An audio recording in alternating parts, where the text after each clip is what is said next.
welcome to Legacy Builders to the channel. My name is Takesha. If this is your first time visiting, welcome.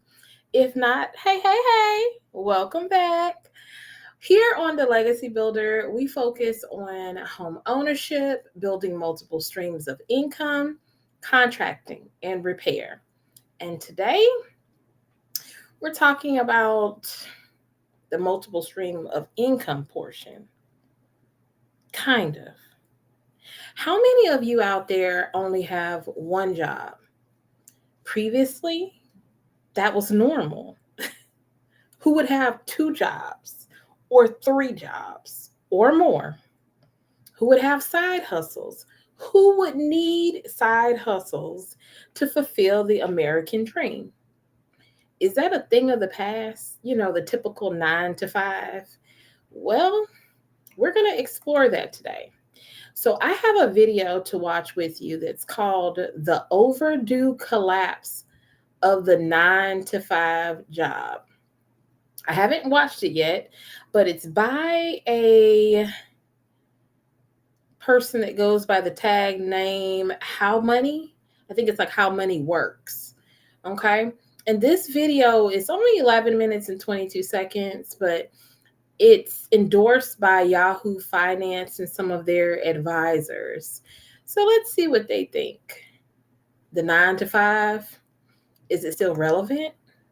Do we still have 9 to 5s out there? Comment below. Let me know. Do you only have a 9 to 5, or do you have a side hustle with that 9 to 5? Do you work part-time somewhere else with that full-time job? Or are you just a straight entrepreneur? You don't clock in or out to anybody, but you unfortunately have the unsecurity of not the secure 9 to 5. Let's see. We're going to watch it. So it's called The Overdue Collapse of the 9 to 5.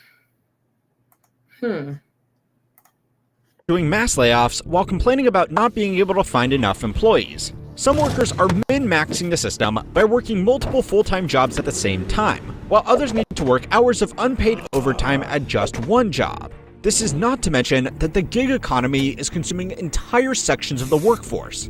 The 9 to 5 was created by American labor unions in the 1800s and became mainstream over 100 years ago, when jobs looked like this and this. It was revolutionary for its time. But how many of the modern problems in corporate America are caused by trying to make an outdated system fit with every single modern job? To the U.S., 8.4 million people in the nation are working multiple jobs. 850,000 jobs. Wages went up for American workers. Instead, they're working multiple jobs. It's called being overemployed. You guys see the wages increase? I need both of them to pay my bills every month, my rent and groceries. So just working all the time. A report by the management consulting firm McKinsey & Company found that 2/3 of the average human's wealth is in the work they can do over their lifetime. Everybody has time, effort, and experience they can trade for money. And those tradable commodities are worth twice as much as all the other assets that the average person possesses. A regular 9 to 5 job has been a great way for billions of people to safely exchange a predictable amount of their time for a predictable paycheck, with predictable career advancement as they gain more experience. But this one-size-fits-all model for work doesn't fit with every job, and trying to make it work has been bad for employees and bad for companies for 3 reasons, which is causing 3 equally terrible trends in the job market. The first trend is that it makes time a worthless asset. The Ford Motor Company was one of the first businesses in America to adopt the 9 to 5 40-hour work week. Henry Ford did this to make his company the most attractive place for auto workers to get a job. This allowed him to pull talent away from other automakers without paying his workers more. In order to compete with Ford, other automakers were forced to offer the same 40-hour work week with paid overtime. Eventually, in order to compete with the automakers, other companies were also forced to offer 9 to 5 jobs so that their best workers didn't quit and go and work on the car assembly line. These auto workers had tightly defined and repetitive tasks, so unless the workers succumbed to exhaustion, they could do a consistent amount of work for every hour they spent at their post, and every additional hour would produce the same amount of output. If you work in a modern office job, you will know that your work is nothing like this. Sometimes there is a lot to do, and sometimes there is nothing to do, but you still need to be there 8 hours a day looking busy no matter what. Back when the 40-hour week was being fought for by workers' unions, most Americans worked in manufacturing. But today, most people work in the services sector, which is more diverse than you might expect. Unless you're working on a farm or in a factory, you are a service worker. And your job could be anything from making strategic corporate decisions to making coffees. Clearly, these jobs are very different and should have a different schedule. But most of the corporate world has tried to make the 9-to-5 fit all jobs. But this doesn't work because service jobs have tasks consistently delivered on a fine-tuned production line. Jeffy. Work comes and goes How you as internal doing? and external customers make demands. And that means when people are busy and need to do more than 8 hours in a day to finish their work, they are expected to work, quote, reasonable unpaid overtime.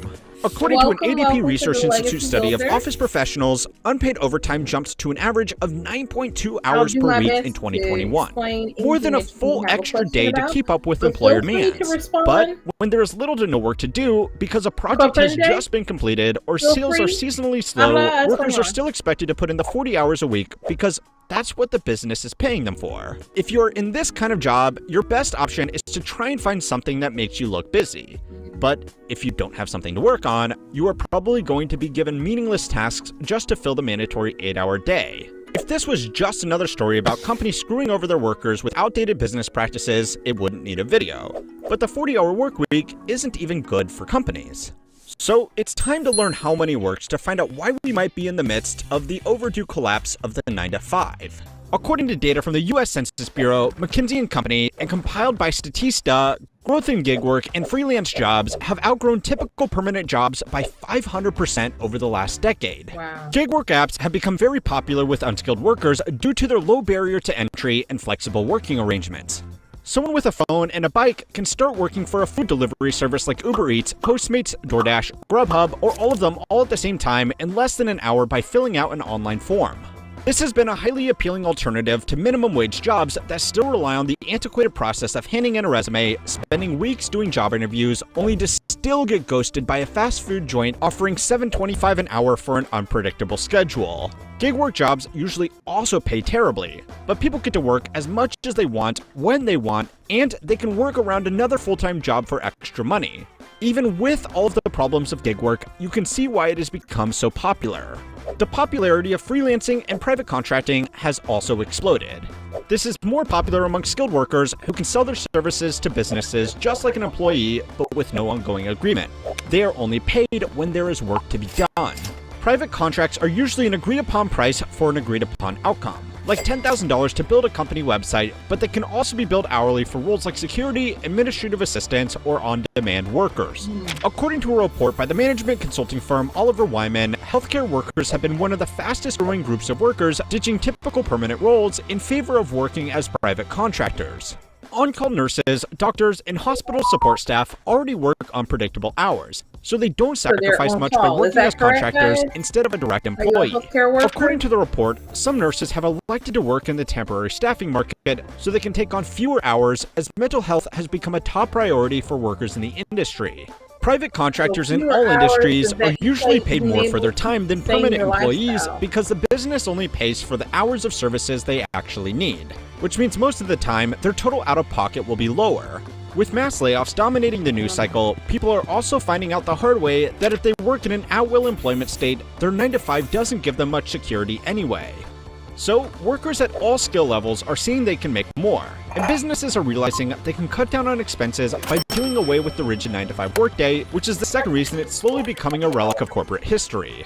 But the death of the 9-to-5 is not going to be a good deal for everybody. Unfortunately for now, businesses are going to be the biggest winners out of this shift, even if they have to pay their contractors and gig workers slightly more per hour. The first loss is benefits. If you work as a private contractor, you are becoming your own boss, which means that even though you are making more money, there is overhead that you become responsible for. Benefits like paid time off, training, retirement plans, accounting, and health insurance are going to come out of your pocket. Health insurance through a regular employer is normally far more affordable than private options. For gig workers, this can be especially tough because health insurance premiums for people who ride motorized scooters through late-night traffic to deliver food to people's homes is simply unaffordable on the income of a delivery driver. Even if you are doing highly skilled contracting, if you don't manage these expenses carefully, you will end up with less in your pocket than if you just stuck with a regular permanent position. and your loss is their gain. According to a survey conducted by Forbes, small and medium enterprises were hiring more contract workers because it simplified their accounting and reduced the ever-increasing expenses of human resource management. It's not just small companies either. According to CNBC, contract workers have outnumbered direct employees at Google and other large tech companies since 2018, and the ratio became even more skewed during COVID. Google already has large human resources and accounting departments, so they are pursuing contract work for two other reasons. The first is that the most talented engineers have realized that they can make more money working off one-off projects for lots of companies than they could by being a full-time employee with just one company. The demand for talent during the good times meant that these companies just had to pay what these top engineers were asking. Some highly specialized engineers could bill up to $10,000 an hour for their work to these companies. Even for a company as rich as Google, it was better to pay them only for the hours. They really needed them, instead of paying them millions of dollars a year as a permanent salary for the odd project where their skills would be needed. The second reason is that during bad times, like right now, getting rid of contractors doesn't count as layoffs, so companies can easily cut expenses without technically laying off any staff. Big layoffs signal to investors and other employees that the business is in a bad shape, and that they would be better off investing their money or building a career somewhere else. There are three groups that are really going to benefit from the death of the 9-to-5, but their gain is all at the expense of one big group that statistically you are a part of: the regular workers. Entry-level workers who can get gig work are not paid well, but they weren't paid well in minimum wage jobs either. They have just gained some flexibility to work when they want. High-skilled workers who can move to contract roles can make a lot of money by working for the highest bidding company. They only lost the idea of job security that never really existed for them anyway. Companies are also taking full advantage of the death of the 9-to-5 by cutting down on their biggest expense center. The losers are regular workers right in the middle who are in roles that can't be gigified but aren't in demand enough to be contracted out. The fixed expenses of operating as a contractor, health insurance, business licensing, accounting, and everything else means it's only worth it for people earning well over the average wage. If you are earning $60,000 as a permanent employee, you would have to charge $80,000 a year as a contractor to break even. And not many businesses are going to pay that $20,000 premium for a standard job. New regulations intended to protect contractors and workers are another problem. If a contractor files for unemployment after their job is completed with a company, they can file an SS-8 form with the IRS, which can trigger an audit to determine if that contractor and other contractors working for the company meet the requirements to be counted as a permanent employee. If they do, then the company has to cover their unemployment benefits and has to provide other benefits to every other contractor in the business as well. Businesses don't want to take that risk, so they use staffing agencies to handle all the compliance for them. According to data from the American Staffing Association, most contractors now work through middleman staffing companies. For contractors working through these middlemen, it can combine all of the problems of permanent employment with none of the benefits of being a private contractor. And that's the third reason why the 9-to-5 is going extinct. It lets companies pull some creative business maneuvers. The aged care industry has been one of the biggest victims of this shift. Go and watch my latest video on the deadly monetization of nursing homes to see how contract staffing is being used as a tool to maximize returns on a failing business model. As someone who's done contracting work time to time in the finance space, I will be writing an article on how to make the most out of these risky roles over on my totally free email newsletter, Compounded Daily. So make sure to sign up at the link below to keep on learning how money works.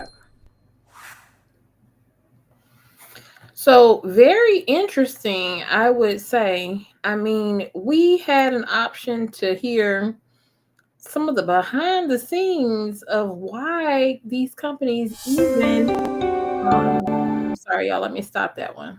Okay, there we go. So very interesting. We had an opportunity to see why these companies even opt to use quote unquote gig workers like myself. It benefits them. I mean, at the end of the day, they have a person that's doing the job of a salaried worker, but they're not having to pay the same expenses that they would have to, front a salaried worker. Like, I think of something as simple as just say Uber, excuse me, just say Uber Eats, for example.